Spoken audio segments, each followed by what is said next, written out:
Republican National Committee Chair Michael Whatley joins me now. And Michael, great to see you as always. I want to ask you what your thoughts are on this, but through the lens of your expertise, which is getting people out to vote and vote Republican. Are you worried that in this case, like so many cases before courts in our country right now, that these courts are going to stand in the way of what the voters chose on November 5th last year, voters that you worked tirelessly to bring under the Republican tent?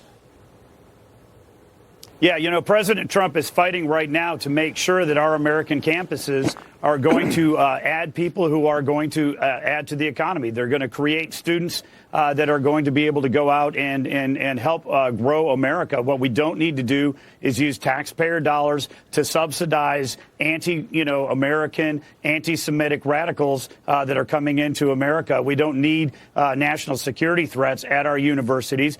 We've seen it at Harvard. We've seen it at Columbia. We've seen it at other schools. We don't need hotbeds of anti-Semitism and anti-Americanism on our campuses. And you just heard Carly's story just a few moments ago, talking about these individuals from China connected to the CCP. Like, there is definitely a link there.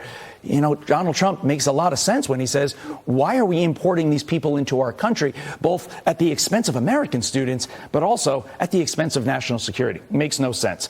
I want to get your thoughts on this because I find this absolutely fascinating. President Trump pushing to keep control of the House in 2026, with Axios reporting his 5-step plan. Here it is. Try to prevent retirements. That's because people that are currently in office have a war chest. They got a lot of money, and Donald Trump does not want to lose that. Spend big, if that makes sense. Take primary challengers off the table. Obviously, that's because if you have to spend money in a Republican primary, that's less you can spend in the general against the Democrat. Raise more money for the party and ramp up recruiting.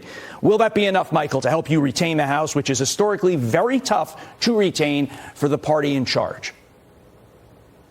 There's a lot going on right now. What we need to make sure that we're going to do is hold the House. We need to expand that majority beyond just the 5 seats that we're going to have going into the election cycle.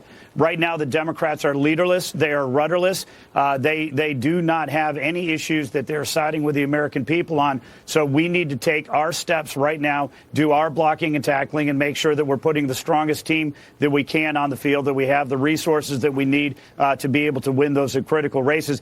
Democrats have already said the first thing they're going to do is impeach the president. They're going to shut down his agenda. The American people voted for this agenda. They want a strong economy. They want a strong border. They want a strong America. Right now, the Democrats are doing more fighting, against that agenda than they are for their own constituents. So to be clear, your plan for retaining control of the House dovetails with Donald Trump's plan, correct?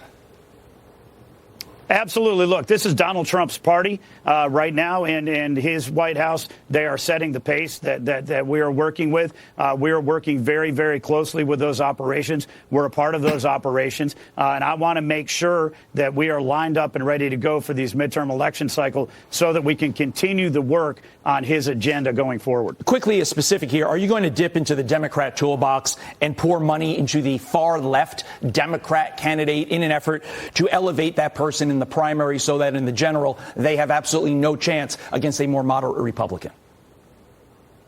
I don't think we're going to have to focus on that. Right now, the Democrats are in a circular firing squad. They are leaderless. They are rudderless. All they're doing is doubling down on the stupid, failed policies that they had in the last 24 election cycle. Every single Democrat leader, whether it's AOC, Jasmine Crockett, Chuck Schumer, is basically saying that they want open borders, inflationary spending, and a weak America. That is not going to sell with the American people. We just saw that in 2024. And what we need to focus on is listening to the voters, understanding the issues that they care about, and putting solutions on the table. Michael Whatley, always a pleasure to have you on. Love your insight. Love hearing what the party's going to be doing. Appreciate your time.